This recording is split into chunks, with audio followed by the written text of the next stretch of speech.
Everyone, welcome to our channel. Myself Srishti Agarwal. तो हम देख रहे थे कक्षा 5 के सभी सब्जेक्ट्स की कार्यपुस्तिका बुनियादी कौशल विकास, जिसमें हमने अंग्रेजी गणित की कार्यपुस्तिका डन करवा दी है। हिंदी की हमारी रह गई थी, जिसमें हमने देखिए अब तक आकलन 1 तक के कंप्लीट सॉल्यूशन देख चुके हैं। जो भी अगर आपने वीडियो नहीं देखा है तो आप हमारी चैनल की प्लेलिस्ट से चेकआउट कर सकते हैं, लेटेस्ट अपने वीडियोस में देख सकते हैं। तो चलिए स्टार्ट करते हैं इस वीडियो में कार्यपत्र 11 से 15 तक के कंप्लीट सॉल्यूशन। सबसे पहले देखेंगे कार्यपत्र 11। पहला प्रश्न है, आपके मम्मी पापा घर पर नहीं हैं, लेकिन आप तथा आपकी छोटी बहन है। अचानक बहन अस्वस्थ हो जाती है, यानी बीमार हो जाती है, उसे उल्टियाँ होने लग गई। समूह में बैठकर चर्चा कीजिए, बताइए कि आप बहन के उपचार हेतु क्या क्या करेंगे। तो उसे आराम से एक जगह लिटाएंगे, उसे ORS या नींबू पानी का घोल पिलाएंगे। अगर ORS नहीं है तो नींबू पानी का घोल पिलाएंगे। फ़ोन करके माता पिता को तुरंत से सूचित करेंगे और नेबर जो होते हैं पड़ोसी या डॉक्टर की मदद लेंगे। ठीक है। सेकंड क्वेश्चन है, पढ़िए और संयुक्ताक्षर वर्ण पर गोला लगाइए। संयुक्ताक्षर जो कि 2 अक्षर से बने होते हैं वो होते हैं संयुक्ताक्षर। जैसे यहाँ पर जो भी संयुक्ताक्षर है उन पर गोला लगाना है। जैसे ये कि शरण में श है, यज्ञ में ज्ञ है, ज और य से बनता है, श क और श षटकोण से बनता है, ये श है, ये ज्ञ है, ये त्र त और र से बनता है। ठीक है, दोनों ही हैं यहाँ पर श त्रि, यहाँ पर भी श और त्रि दोनों हैं। यहाँ पर श है, श और र से बनता है, और ये हो गया आपका ज्ञ। तो जो भी आपके संयुक्ताक्षर हैं उन पर हमने गोला कर दिया है। इस तरह से आपको गोला कर देना है। थर्ड प्रश्न है, थर्ड क्वेश्चन, सही क्रम में जमाकर आपको लिखने हैं सेंटेंस। तो देखिए पहला जो है ये बनेगा, राम कक्षा 5 में पढ़ता है। ठीक है। दूसरा है, मेरा जन्मदिन अप्रैल माह में आता है। तीसरा बनेगा, जयपुर राजस्थान की राजधानी है। चौथा प्रश्न है, संयुक्त व्यंजन अलग कीजिए। यहाँ पर संयुक्त व्यंजन को आपको अलग करना है। जैसे देखिए आधा वर्ण और पूरा वर्ण मिलाकर के संयुक्त व्यंजन होता है, तो यहाँ पर देखिए उन्हें अलग कर देना है। जैसे रस्सी में सी, इसी तरह से पक्का में का, मिट्टी में टी, लड्डी में डी, बस्ता में स्ता, बच्चा में चा, चम्मच में म, सच्चा में चा, अन्न में न। ठीक है। तो यहाँ पर हमने अलग कर दिया है संयुक्त व्यंजन को। पांचवा प्रश्न, शिक्षक प्राथमिक उपचार पर 3-4 वाक्य बोलकर लिखवाएंगे तथा विद्यार्थी श्रुत लेखन करेंगे। तो आपको प्राथमिक उपचार पर 3-4 वाक्य बोल के दिखाएंगे शिक्षक, जो शिक्षक हैं आपके अध्यापक, और आपको उन्हें लिखना है सुन करके। तो जैसे यहाँ पर सेंटेंस है, चोट लगने पर सबसे पहले घाव को क्या करना चाहिए, साफ पानी से धोना चाहिए। खून रोकने के लिए साफ कपड़े या पट्टी का उपयोग करना चाहिए। प्राथमिक उपचार पेटी, फर्स्ट एड जो बॉक्स होता है, हमेशा घर में तैयार रखनी चाहिए। आपको चाहे कोई भी दवाई जो इमरजेंसी में हमें यूज़ आ सकती है वो दवाइयों को स्टॉक रखना चाहिए, चाहे वो हमें यूज़ ही ना आए, बट हमें रखनी ज़रूरी होनी चाहिए, ताकि हमें कभी भी इमरजेंसी अगर पड़ जाए तो हम उनका यूज़ कर सकें। ठीक है। तो ये डन होता है कार्यपत्र 11 का सॉल्यूशन। अब देखेंगे कार्यपत्र 12। पहला प्रश्न है, सहपाठियों के साथ समूह में बैठकर बातचीत कीजिए। तो क्वेश्चन है कि हमारे जीवन में कभी कभी ऐसे दिन आते हैं जो हमें हमेशा याद रहते हैं, हम उन्हें याद करके खुश भी होते हैं। उस दिन पर चर्चा कीजिए। तो खुशी वाला दिन है ना, उस पर आपको चर्चा करनी है। तो वह दिन आपके लिए क्यों यादगार है, तो वह दिन मेरे जन्मदिन का था, मेरे मित्र मेरे घर आए थे। वह दिन आपको कैसा लगा, तो वह दिन मुझे बहुत अच्छा लगा, खुशियों से भरा लगा। हमें दूसरों के साथ कैसा व्यवहार करना चाहिए कि हम उन्हें सदैव याद रहें। तो हमें दूसरों के साथ हमेशा प्रेम, आदर और मदद का व्यवहार करना चाहिए, ताकि हम उन्हें याद रहे। दूसरा प्रश्न है, दिए गए शब्दों में ई मात्रा युक्त शब्दों पर गोला लगाइए। तो यहाँ पर देखिए जो ई मात्रा वाले शब्द हैं उन पर गोला लगाने, जिसमें बड़ी ई की मात्रा है। तो देखिए बादल बरसात में तो नहीं है, हमारे ये जो धरती है इसमें दिख रहा है। हरी भरी में है ई की मात्रा, शीतल में है ई की मात्रा, झड़ी में ई की मात्रा, छतरी में, तपती में, गर्मी में ई की मात्रा है। ठीक है, र भी है और ई की मात्रा भी है। तो इस तरह से हमने गोला लगा दिया है। तीसरा प्रश्न है, कहानी पढ़िए और समझिए। यहाँ पर हमें कहानी दे रखी है, जिसे पढ़कर के समझेंगे और उससे क्या सीख मिलती है हम देखेंगे। एक दिन दिनेश स्कूल से लौटते समय बगीचे में गया। उसने देखा घास, प्लास्टिक व कूड़ा कचरा पड़ा हुआ है, यानी कचरा इधर उधर बिखरा हुआ है। वहाँ कई पौधे मुरझाए हुए हैं, उन्हें पानी भी नहीं दिया हुआ है। उसे बुरा लगा। तभी एक तितली उसके पास आई और बोली, अगर लोग ऐसे ही कूड़ा कचरा करते रहे तो हमारा घर नष्ट हो जाएगा। दिनेश चौंक जाता है, यानी वो शॉक्ड हो जाता है कि ऐसा कैसे कर सकते हैं लोग। अगले दिन अपने दोस्तों को लेकर बगीचे में वह पहुंचा। सबने मिलकर बगीचे में साफ सफाई की, नए पौधे लगाए, पानी दिया। कुछ हफ्तों में बगीचा सुंदर दिखने लगा। लोग भी साफ सफाई करने लगे। अब दिनेश को सब बगीचे का नन्हा पहरेदार कहने लगे, क्योंकि उसने उस बगीचे की देखभाल की। तो इस कहानी से हमें सीख मिलती कि हमें कूड़ा कचरा हमेशा डस्टबिन का यूज़ करना चाहिए। कूड़े कचरे के लिए हमेशा पानी देना चाहिए पौधों में। पानी देने से पौधे हमेशा खिले खिले रहते हैं, तितलियां उन पर मंडराएंगी, है ना, और वो अच्छा दिखने लगेगा। तो इस तरह से इस कहानी से हमें सीख मिलती है कि हमें अपने आसपास का जो वातावरण है वो स्वच्छ रखना चाहिए, ताकि हमेशा खुशनुमा वातावरण रहे। ठीक है। चौथा प्रश्न है, एक शब्द में बताइए वह स्थान जहां हम पढ़ने जाते हैं। वह स्थान है विद्यालय या स्कूल। जो हमें पढ़ाते हैं वो होते हैं हमारे टीचर, शिक्षक या अध्यापक। वह जो अनाज पैदा करता है वो होता है किसान। वह स्थान जब बीमार होने पर जाते हैं, अस्पताल या चिकित्सालय, हॉस्पिटल। तो इस तरह से डन होता है कार्यपत्रक 12। अगला कार्यपत्रक है 13 का सॉल्यूशन देखेंगे। पहला प्रश्न है, अपनी पसंद की कोई भी कहानी दोस्तों को सुनाइए, चर्चा करिए, कहानी को अपने शब्दों में लिखिए। बहुत सारी कहानियां हमने सुनी हैं, तो आपको कोई भी कहानी सुनानी है। यहाँ पर हम बताएंगे कहानी प्यासा कौआ, थर्स्टी क्रो, जो कि आपने कहीं ना कहीं सुना होगा। तो यहाँ पर इस तरह से लिखेंगे कि एक बार एक कौआ बहुत प्यासा था। वह एक पानी की तलाश में इधर उधर उड़ रहा था। उसे एक घड़े में बहुत कम पानी दिखाई दिया। कौवे की चोंच पानी तक नहीं पहुंच पा रही थी। उसने एक उपाय सोचा। उसने पास पड़े छोटे छोटे कंकड़ घड़े में डाले। पानी ऊपर आ गया। कौवे ने पानी पिया और अपनी प्यास बुझाकर उड़ गया। तो इस कहानी से सीख मिलती है, जहाँ चाहा वहाँ रहा। उसने चाहा तो उसने उस पानी को भी अपने तक पहुंचाया और उसने पानी पिया और अपनी प्यास बुझाई। तो यहाँ पर अगर कोशिश करी है तो उसका फल मिलेगा, कोशिश नहीं करेंगे तो हमें कोई भी फल नहीं मिलेगा।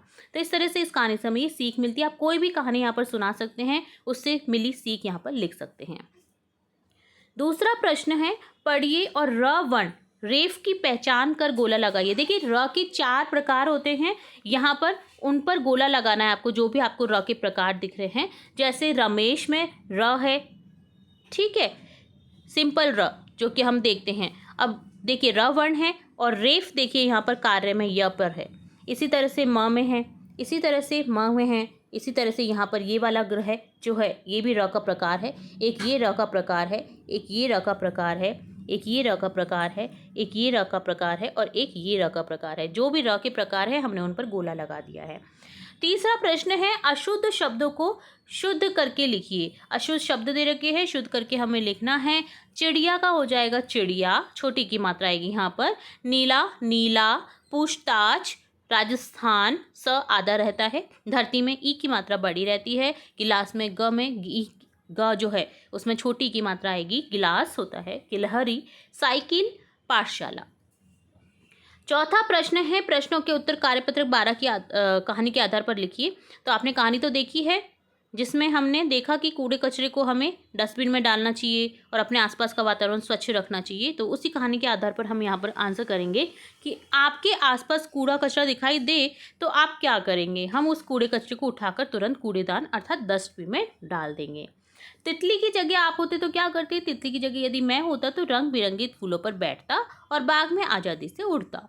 आपके आसपास फूलदार पौधों के नाम लिखिए। आपके आसपास बहुत सारे फूलदार पौधे होंगे जिसमें फूल आते हैं, तो उनके नाम लिखिए, जैसे गुलाब, गेंदा, सूरजमुखी, चमेली, गुड़हल इत्यादि। पांचवा प्रश्न, शिक्षक 4-5 शब्दों वाले वाक्य बोलेंगे और विद्यार्थी श्रुत लेखन लिखेंगे, यानी सुनकर के लिखेंगे। तो यहाँ पर 4-5 शब्द हो ऐसे वाक्य बनाने हैं शिक्षक को और वो लिखवाएंगे आपको। तो जैसे हमें रोज पढ़ना चाहिए, यहाँ पर 4 शब्द हैं। सदा सच बोलना चाहिए, बाग में फूल खिले हैं, अपना काम समय पर करो, 5 शब्द वाला ये वाक्य है। तो इस तरह से आपको वाक्य बोलेंगे शिक्षक, आपकी जो टीचर हैं, और आपको लिखना है। तो यहाँ पर हमने एग्जाम्पल देख लिया है इसका। तो ये डन होता है कार्यपत्रक 13 का सॉल्यूशन। नेक्स्ट देखेंगे कार्यपत्रक 14। पहला प्रश्न है, दिए गए चित्र पर समूह में सहपाठियों से चर्चा कीजिए। यहाँ पर चित्र दे रखा है जिसमें एक फैमिली बैठी है, जिसमें दादा दादी हैं, मम्मी पापा हैं, बच्चे हैं, संयुक्त परिवार का ये चित्र है।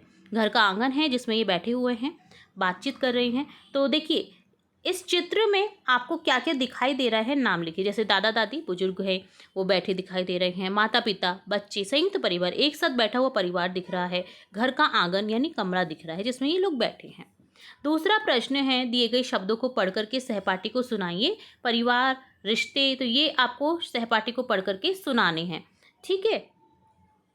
तो यहाँ पर काफ़ी जो शब्द हैं वो आपको सुनने में आ रहे हैं। देखिए परिवार, अब परिवार आप देखिए, परिवार, ननद, रिश्ते, दोस्ती, ये सभी आपने कहीं ना कहीं सुने हैं। तो अपने आपको फ्रेंड को सुनाने हैं, अपने सहपाठी को सुनाने हैं जो साथ में पढ़ते हैं।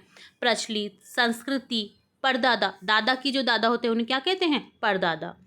मज़ेदार, मौसी, दादा की जो पापा होते हैं उनको क्या कहते हैं? परदादा। मौसी, तालिका जो टेबल होती है, टाइम टेबल जैसे। ननिहाल, नानी का जो घर होता है उसे ननिहाल बोलते हैं। समुदाय, समूह को बोलते हैं। ससुराल, गायन, इस तरह से ये शब्द हैं, आपको पढ़ करके सुनाने हैं। अगला प्रश्न है कहानी को पढ़ करके समझिए।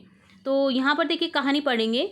मनु के घर में सब मिलजुल कर रहते थे। उसकी दादी सुबह जल्दी उठ जाती और बच्चों को आशीर्वाद देती। यहाँ पर ये शब्द बहुत ध्यान से देखिएगा, आशीर्वाद। बहुत बार, कई बार ये गलत से सही शब्द में आता है, ठीक है, जहाँ पर आपको अशुद्ध से शुद्ध करना होता है। पापा ऑफिस जाते समय मनु और उसके दोस्त दीनू को स्कूल छोड़ते। माँ स्वादिष्ट खाना बनाती और मनु की पढ़ाई में मदद करती। एक दिन मनु बीमार हो गई तो पूरे घर ने उसकी देखभाल की। दादी ने गर्म सूप बनाया, दादा ने कहानी सुनाई। माँ पापा उसकी दवाई और आराम का ध्यान रखते रहे। मनु ठीक होते ही बोली, मेरे परिवार ही मेरी बड़ी ताकत है। सभी मुस्कुराए क्योंकि घर वही होता है जहाँ सब मिलकर खुशियाँ और दुख बांटते हैं। तो इस कहानी को पढ़ करके हमें सीख मिलती है कि हमें मिलजुल कर रहना चाहिए, हमें एक दूसरे की मदद करनी चाहिए, और घर वही होता है जिसमें सभी लोग खुशी से रहें, ठीक है, तभी वो एक जो मकान है वो घर बनता है।